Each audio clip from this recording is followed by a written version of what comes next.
Welcome to Path of Exile. I'm TD and I'll be showing my tips and tricks that I use to get a little more value in my resources in this game. So today I'll be showing you two recipes that involve iron rings. You can turn rare coral rings into rare coral amulets and rare power rings into rare power amulets. Hello. You need 7 iron rings to do this.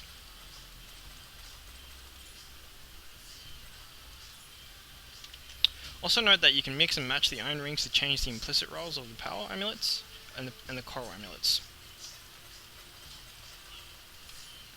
We've got 28. I think I got a 30 here. Yeah, perfect 30. Also, the item level of the iron rings don't matter, which makes this recipe so great, because even though you need 7 of them, none of the item levels matter, and only the item level of the coral or the power rings matter, and you get the same item level as the coral or power ring that you put in. So I'll prove this to you by linking all the amulets.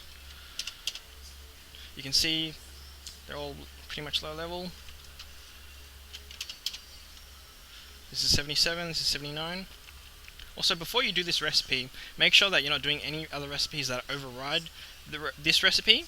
For example, I've got 5 blue rings, and if I vended 5 blue rings with 2 iron rings, I won't get the amulet.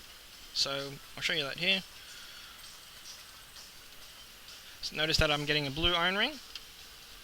Okay, so back to the power ring. I like power amulets better because the implicit's more desirable than the coral. A lot of people don't like regen on their gear. Troubles you bring now. Oh, what was the 31?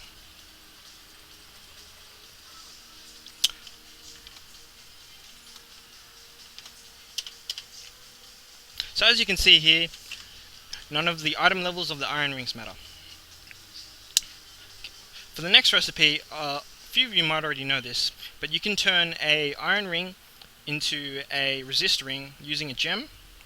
This allows us to change the base type of the iron ring to something more useful that we might be able to alch or use.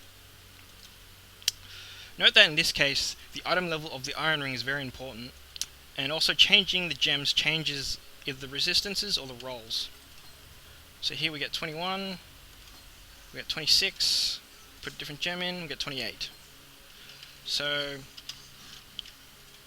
the item level of the iron ring is 75.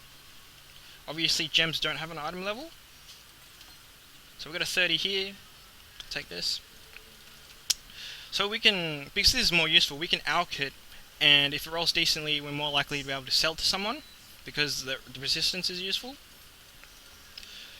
And also with the amulets, because they come unidentified, if you really need to, you can use them in your unidentified chaos or regal recipes to get an extra 1 or 2 regals or chaos, which is pretty useful.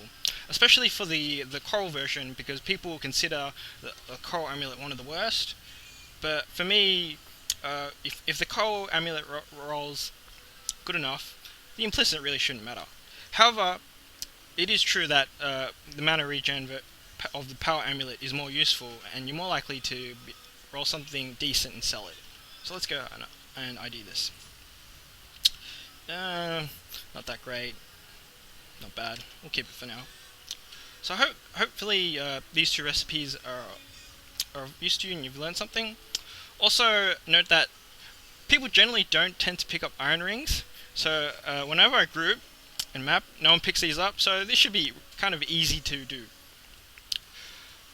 Also, when you level up, you can also check your vendors. You help us, and we help and you. They usually have a lot of items, and you can just buy the iron rings when you level up, if they have any.